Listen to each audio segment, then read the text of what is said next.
Buckle up, buttercups, because tonight we're diving into a topic that's more messed up than a plate of nachos at a Trump rally. We're talking about countries that are basically playing Cupid with a cattle prod, forcing their citizens to hit the sheets and bump uglies for the sake of the nation. You heard that right, government-mandated baby making. Is this the dystopian future Orwell warned us about? Or just a really awkward episode of The Bachelor? Let's unpack this dumpster fire, shall we? Now, before you start stockpiling condoms and building an underground bunker, let's be clear. The idea that there's a list of countries out there with procreation police knocking at your door every night is, thankfully, a big ol' bag of baloney. The notion of a dystopian future where governments enforce procreation quotas is more science fiction than reality. But that doesn't mean there aren't real concerns about population trends in various parts of the world. However, there are countries facing such dire population crises that some folks are starting to float some seriously questionable ideas. These ideas range from incentivizing childbirth with financial rewards to more extreme measures like penalizing those who choose not to have children.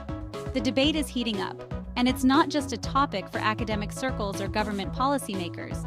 It's becoming a pressing issue for everyday citizens. Think places like Japan, where adult diapers outsell baby diapers, a stark indicator of an aging population. The country is grappling with a shrinking workforce and a growing number of elderly citizens who need care. This demographic shift is putting immense pressure on social services and the economy. The government has tried various measures to encourage families to have more children, but so far, the results have been less than promising. Or Italy, where the only things multiplying faster than pasta dishes are empty cribs. The birth rate has plummeted to one of the lowest in Europe, and the country is struggling to find ways to reverse this trend.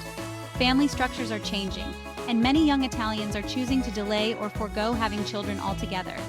This has led to a growing number of ghost towns and a sense of urgency among policymakers to find solutions.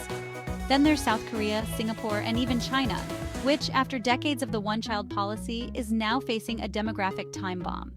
South Korea has one of the lowest birth rates in the world, and the government is scrambling to find ways to make parenthood more appealing. Singapore, despite its wealth and advanced healthcare system, is also seeing a decline in birth rates. And China, once worried about overpopulation, is now dealing with the opposite problem. The aging population is growing rapidly, and there aren't enough young people to support them. These countries are at a crossroads, and the decisions they make now will shape their futures for generations to come. So why are these countries so desperate to get their citizens knocked up? Well, it's complicated, like a Tinder date with a chatbot. A shrinking population means fewer workers, which leads to a shrinking economy, which leads to, well, you get the picture. It's a downward spiral that could make even the most optimistic economist reach for the Prozac. But is forcing people to procreate the answer? I mean, have these folks never heard of a good old-fashioned tax break or, I don't know, affordable childcare? Imagine being told, "Congratulations, citizen, you've been randomly selected for mandatory mating with Spin's Wheel of Misfortune, Bartholomew, who collects toenail clippings." That's basically the dystopian nightmare some fear these policies could lead to.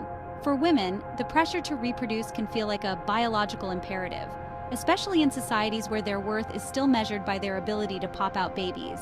Talk about a recipe for resentment, right, ladies? And for dudes, well, let's just say that forcing someone to be a parent doesn't exactly scream sexy time. Section 5. Wait, what about robots? Hold up, gotta interrupt this doom and gloom with a little dose of humor because, honestly, this topic is giving me hives. So if governments are really that worried about a shrinking workforce, why not just skip the whole messy baby-making business and invest in robots? I mean, they don't need maternity leave, pensions, or therapy after a bad breakup. Just saying. Okay, back to the actual issue at hand. Section 6. From dictatorships to democracies. A spectrum of coercion. This section delves into the various ways governments, regardless of their political systems, exert influence over the reproductive choices of their citizens. It's a complex and often controversial topic that spans across different cultures and societies. Now, before you go thinking this is just some crazy talk from authoritarian regimes, let's be real, even in supposedly free countries, there are subtle and not so subtle pressures to procreate. These pressures can come from various sources, including societal norms, economic incentives, and even media portrayals of the ideal family life. It's not just about having children, it's about fulfilling a role that society has carved out for you. From societal expectations to government policies that favor families, the message is clear: have babies or else. Governments often implement policies that provide financial incentives for families with children, such as tax breaks, subsidies, and parental leave. These policies are designed to encourage higher birth rates, but they also send a strong message about what is considered valuable and important in society. But where do we draw the line? At what point do these incentives and societal pressures become coercive? It's a fine line between encouragement and coercion, and it's one that varies greatly depending on cultural and political contexts. Some argue that these measures are necessary to address declining birth rates and aging populations, while others see them as an infringement on personal freedom. Is it okay for governments to incentivize procreation? On one hand, these incentives can provide much-needed support for families and help ensure the future stability of a nation. On the other hand, they can create an environment where people feel pressured to have children, even if they are not ready or willing to do so. To shame those who choose not to have kids, social stigma and judgment can be powerful tools of coercion. People who choose not to have children often face criticism and ostracism from their communities. This social pressure can be just as coercive as any government policy, making it difficult for individuals to make truly free choices about their reproductive lives. To limit access to reproductive health care? Access to reproductive health care is a fundamental right, but it's one that is often restricted in various ways. Whether through legal barriers, lack of funding, or social stigma, these restrictions can have a profound impact on people's ability to make informed and autonomous decisions about their reproductive health. These are tough questions with no easy answers, but one thing's for sure: when it comes to our bodies and our reproductive choices, the government needs to back the hell off. Personal autonomy and freedom of choice are essential components of a just and equitable society. While governments may have a role to play in supporting families and ensuring the well-being of their citizens, they must also respect individual rights and freedoms. The balance between these competing interests is delicate and requires ongoing dialogue and reflection. Section 7. The Price of Procreation. And let's not forget the very real consequences of forcing people to have children they may not want or be able to care for. Poverty, child abandonment, and even abuse can all be unintended consequences of such policies. It's a heartbreaking reminder that sometimes the best intentions can lead to the most devastating outcomes. Section 8. Is this even legal? Asking for a friend. Now you might be thinking, surely this kind of government overreach would never fly in a court of law, right? The idea of the government having a say in such personal matters seems absurd, but believe it or not, there have been instances where the lines between personal freedom and governmental control have been blurred. Well, it's a legal minefield, my friends. Navigating through the intricacies of the law can be incredibly challenging. There are countless legal precedents, statutes, and interpretations that can make even the most straightforward issues seem convoluted.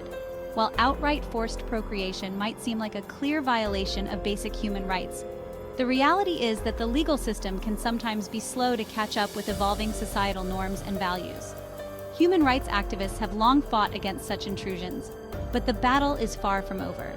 Things get murky when you start talking about financial incentives, social pressure, and the subtle ways in which people can be coerced into making decisions they might not otherwise make.